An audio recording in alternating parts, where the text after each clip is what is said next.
Welcome to part one of my interview with Wyatt Larsen of the Wildwood Hollow. This time we're talking about shadow work, what it is, how you do it, our personal experiences with it, and how it's impacting us in this time of COVID. Hello, and welcome to Blue Lightning Healing Meditations. My name is Susie Parker Goins, and this is my podcast in which I talk about metaphysical topics that are catching my attention. You can find me on the web at bluelightninghealing.com. You can contact me at susie@bluelightninghealing.com. Please like, comment, subscribe, favorite, hit the support button, share with your friends, share the love. Thanks.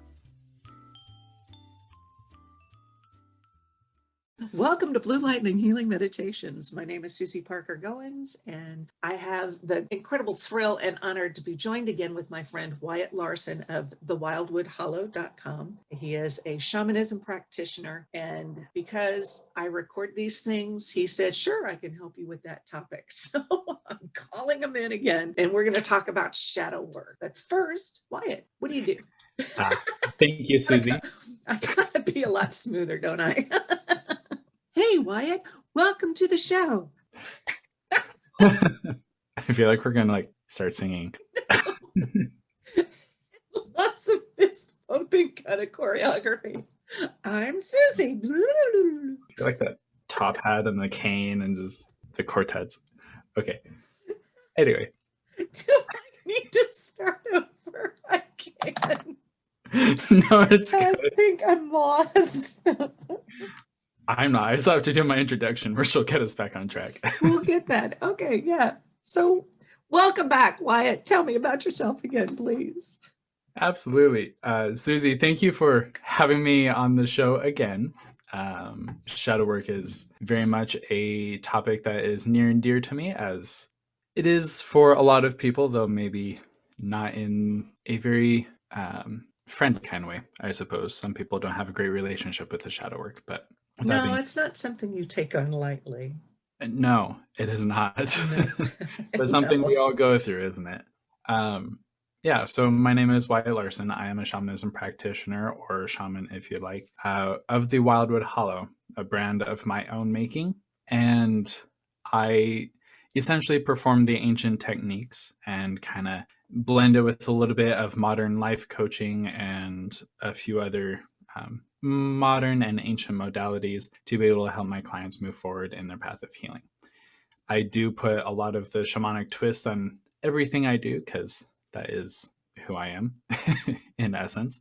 But yeah, so I'm blessed and honored to be here again. Thanks for having me on. Yay. And you add such a perspective to it. I could sit there and be all kinds of, jazz hands, about it. But you add a depth to it that honestly, I don't always think about. I don't always see just how deeply it goes. Well, like when you were talking about shamanism and just how sacred it is. And I knew it was sacred, but all of the things in there. And I know we barely scratched the surface on shamanism. I do know that shadow work, it makes sense that it's a part of the shamanistic practices because you're asking yourself to go deeper. And this is my understanding of it. It's not, first off, shadow work's never finished. You're always working with it. And, Right. and so that's going to be one of the questions is like, how can you keep working on it? Can't you always be love and light? And I'm sure there's like, no, but it's another practice that requires commitment and effort. But the effort, the payoff is so worth it, isn't it? It absolutely is, yeah. So let's do a real let's define shadow work then for everybody, please.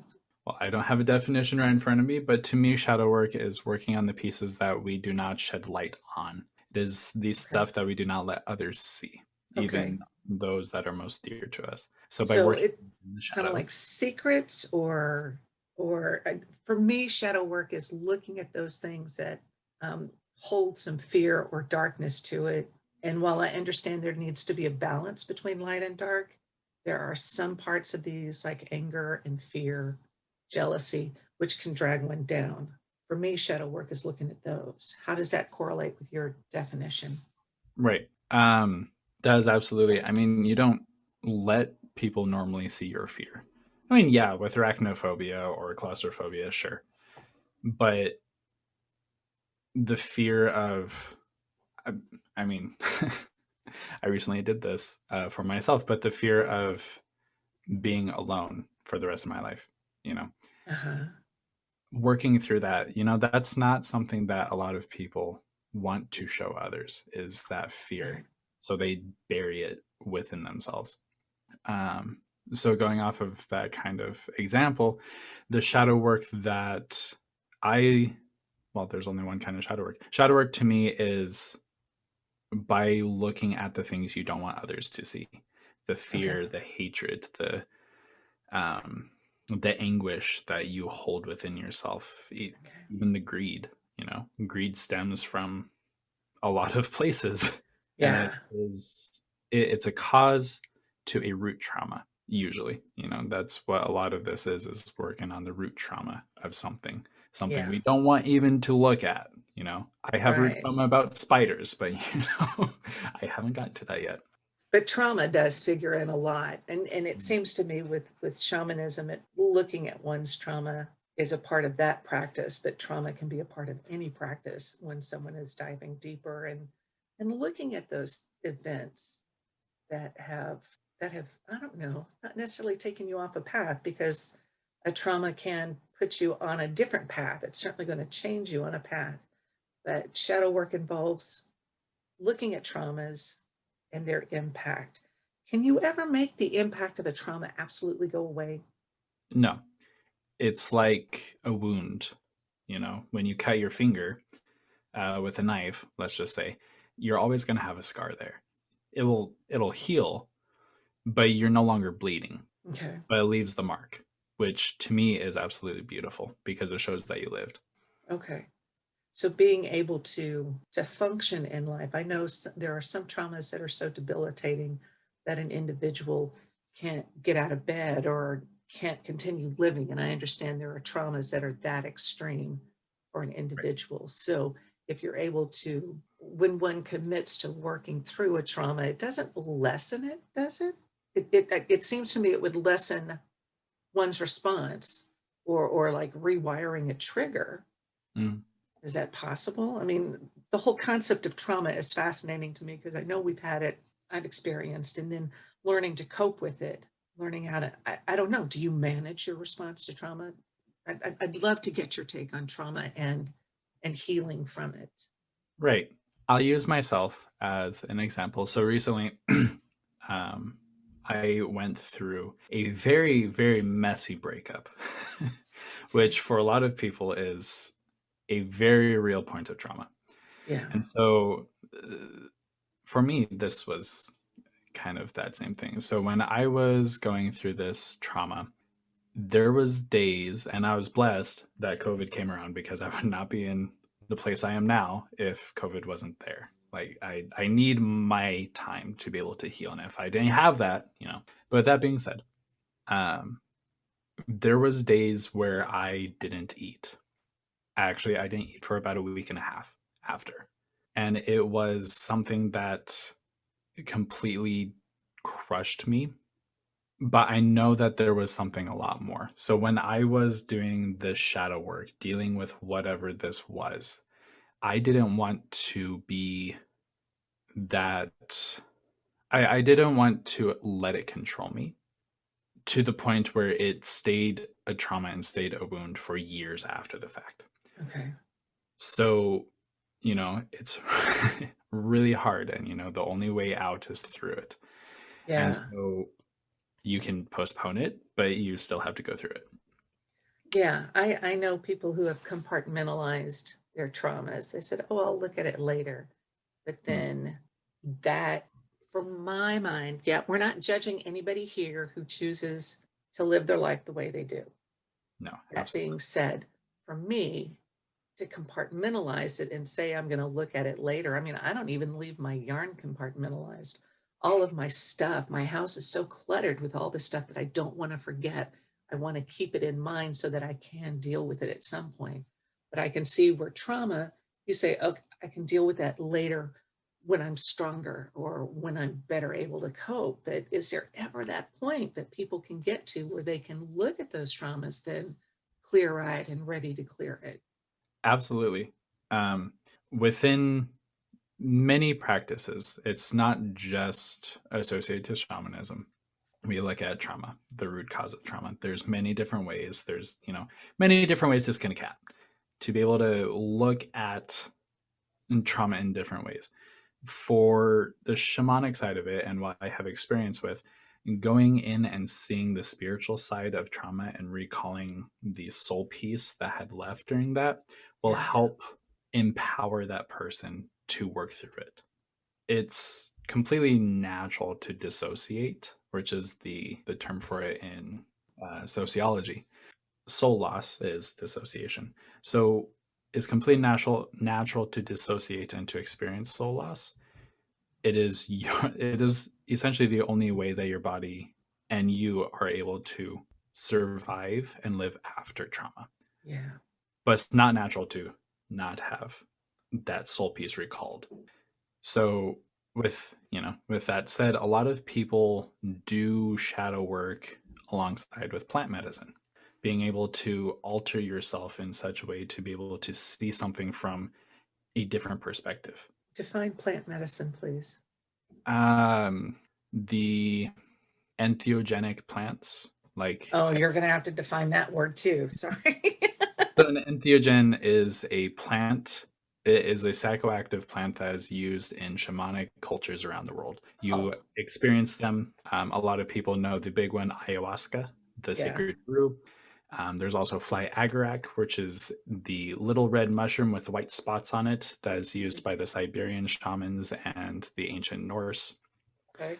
You have iboga, you have peyote, Lophophora williamsii, which is here in the US. San Pedro. There's so many, but marijuana even, which is, she comes to me as Mother Mary. She introduces herself as Mother Mary, marijuana does. And she is actually how I was able to work through this breakup. Oh, okay. Yeah, she did it through laughter because she was like, "You're not wanting to deal with this, so we're going to laugh." And then I ended up crying. Yeah, laughing until you cry. That's Yeah. Laughter is that it. I've used it so much in my own healing. Some folks have called my humor a defense mechanism, and it's like not always, because I think I'm a riot.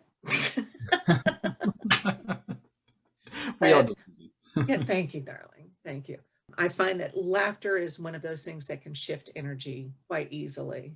It is a profound healer. I know people who have said they got a cancer diagnosis and they started watching everything hilarious, and it helped them to heal from cancer.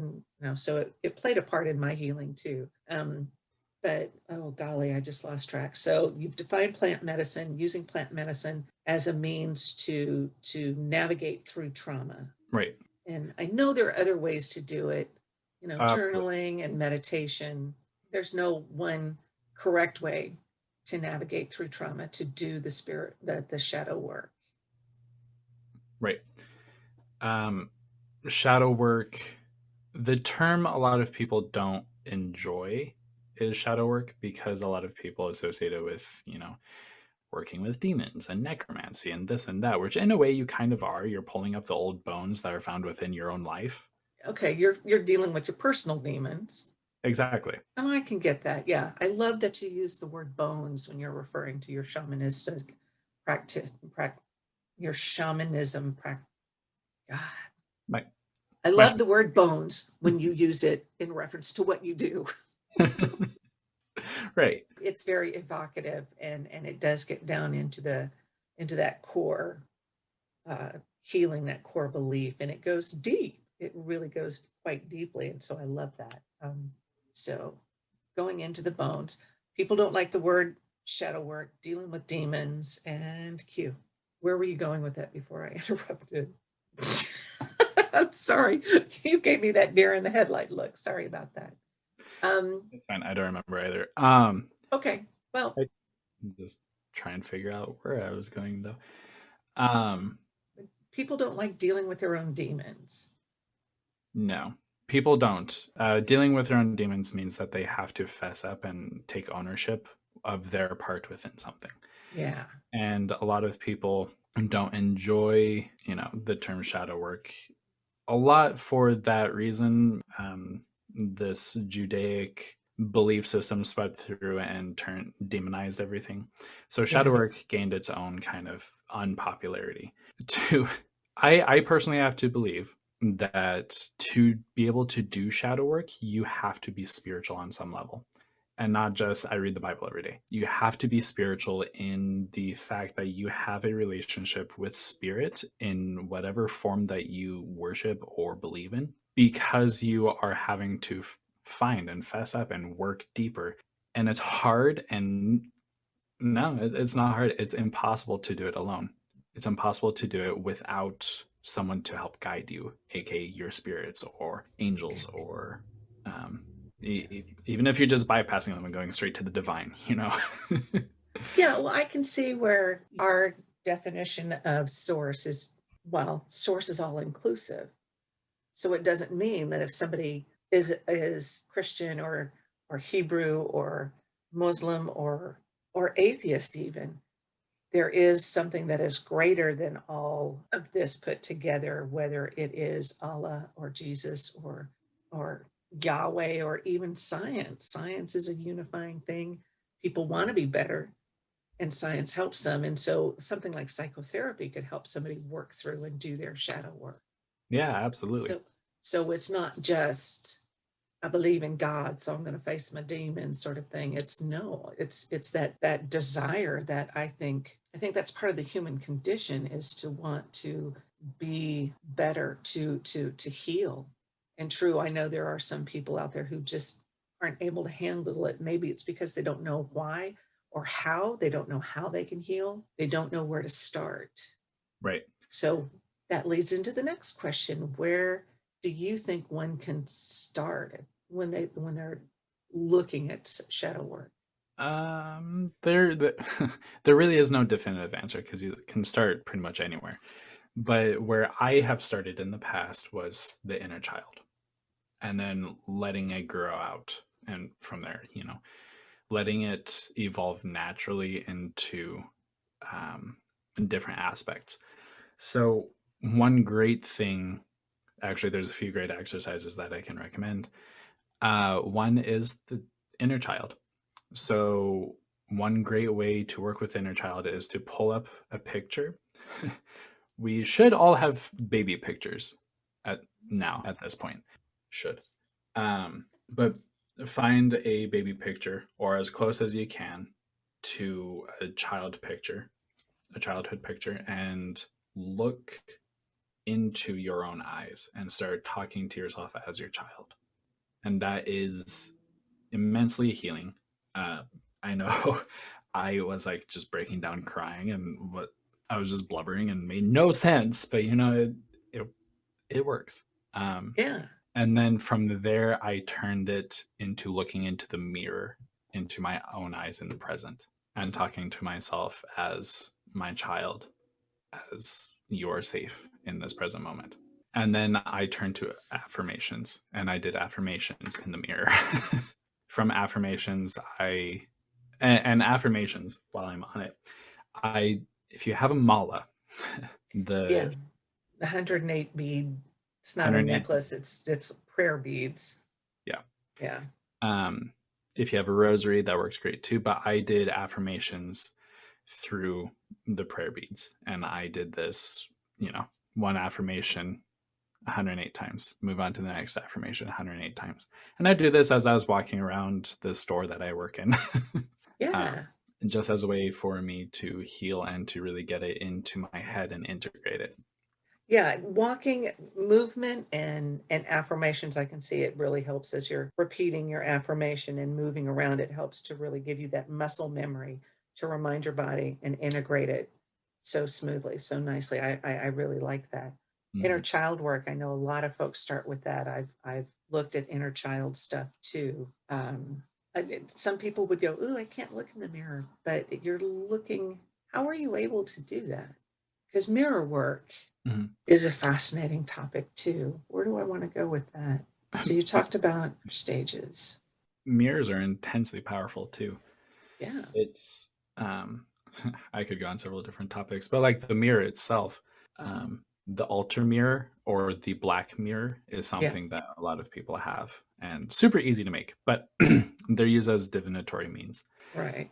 Divination also does not mean, you're looking to the future or anything. It's also looking within.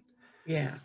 So finding something that is just beyond your sight. So looking in the mirror is something intensely healing because you're looking at yourself. You're looking at every impurity, everything that you hate about yourself, and telling it that you love it. It's that affirmation that helps to remind you. There was one I was given where I love you just because, and to say it to myself in the mirror. And that was very healing.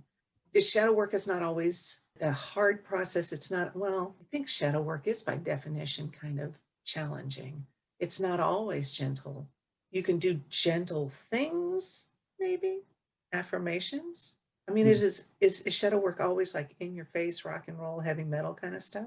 I don't really have that experience with it. The techniques that I have always used have a very gentle effect, but the effects of what I do are intensely powerful. It's when I do these affirmations and I have an adverse reaction, yet I keep pushing through it, and it starts bringing up memories and the trauma, the root cause of the trauma, and I just burst out crying. That's not exactly fun, but it's not, as long as you don't resist it, I suppose. I know resistance makes things so much harder. And isn't that the irony of it? You have to face your fear of facing a fear in order to be, I think, really successful at looking at your own, at dealing with your own shadow work. So inner child, journaling. Journaling is also great. It's really great. It's just not great for me. That's fair. That's fair. Yeah, and taking baby steps. If you're able to look at one thing, I always tell the story about working on my body image. I found my right ankle was particularly entrancing. And that's just an ankle, considering that was there. But I worked my way up and found more things about my body. And if it wasn't pretty or perfect by some artificially induced standard, I was still able to say, gee whiz, you've gotten through a whole lot. You have really survived. And so that's given me that motivation to keep going. So as you chip away a little bit at this shadow work, you take care of that little imp and you can move on to the bigger demons so that it's a cumulative effect. Right. You spent COVID working through this, or part of the pandemic working through this, and I have been working at my own stuff. I think what was it early on? Some celebrity said, well, if you don't come out with a new skill, you just haven't been doing it right. It's like, excuse me? If I can come out of this without a skill, I don't want to learn how to paint. I don't need to build a house. But if I can come out of this with even a modicum of mental health in place, and an ability to have said, yes, I have worked through something, I think that's a win. I don't think it's a standard to keep everybody to. You're right, this has been a prime time for us to start looking at shadow work. What are the stats? People aren't going back to work at restaurants because people are realizing how badly they pay. Oh, yeah. And that somebody's going to yell at you no matter what, because everybody's got all this pent up anger with it. So that's what I would like to see, is all this shadow work getting tackled now before we really start opening, so that we can realize and come to appreciate how much we missed having that human contact. Yeah, absolutely.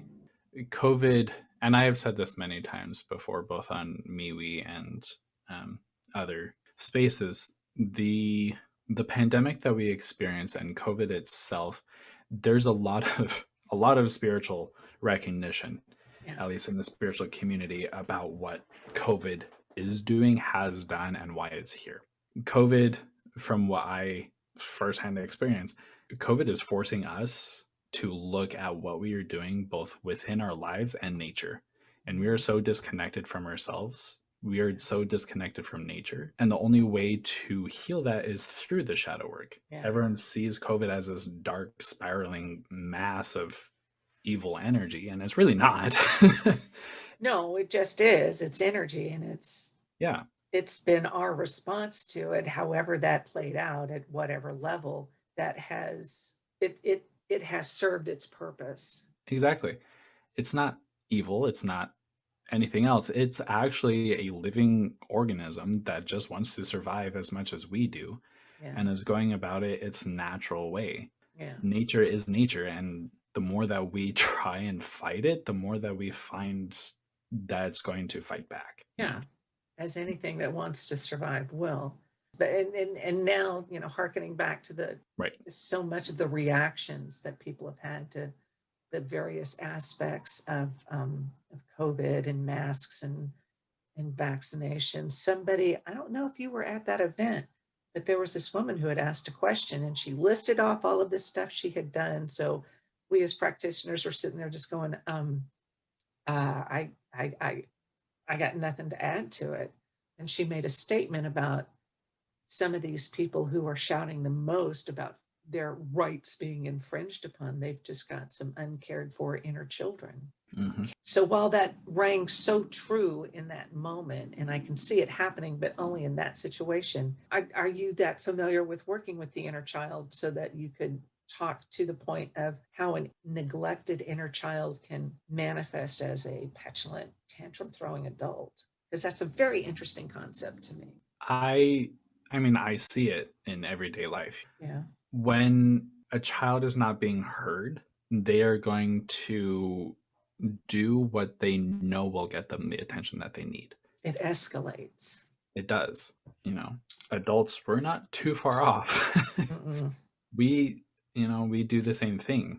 A lot of people, if they're not being recognized, will start raising their voice a little bit more. We'll start getting a little bit heated. We'll start, and there's these steps of escalation that you can see both within a child and within an adult and within a crone as well. It just keeps ranking up and just getting worse and worse and worse until they do get that recognition. When I was going to school in Montana, I had a teacher, and I would sit and talk with her for hours and hours, and I loved her. She told me a story of this father. So she was saying that this father wasn't really being responded to in regards to his child, and was just getting really, really heated. And he just kept yelling and was very angry and wasn't making any sense. Anyway, so my teacher, when she was working with this guy, she said, okay, so you want this? And he's like, no. She's like, well, that's what you said. He's like, no, I just want this. And she's like, oh, so you want this? And he's like, yes. And you could see like the stress start to roll off. And people will just start spouting things until they get the necessary attention to be able to get their point across. And so that's with what we have experienced in COVID and in past times, wars, everything. That's essentially just what's going on, is the inner child is not being recognized for whatever reason. Until it gets that recognition, it's just going to keep escalating. And so there's, so many de-escalation processes that we know about, and it's really just taking the time and the moment to be able to recognize what this person is saying. Now, I do also understand that some people are just belligerent because they can be. Okay. Glad you brought it up. Oh yeah, like they're just this past year we all have experienced that. Yeah, some people are just cranky, and I know we have so many to be trained on de-escalation. It's still kind of breaking my brain over that, because why would somebody throw up this kind of grief to somebody, to another person? And I've had those moments, I admit. I'm not happy with it, but recognizing, being cognizant of that fact. And I guess walking up to one of them saying, You know, I think we need to do some shadow work with you right now. It's just not going to work. So I don't know where this conversation is going, Wyatt. It feels a little bit, I don't know. Where else are we going with this?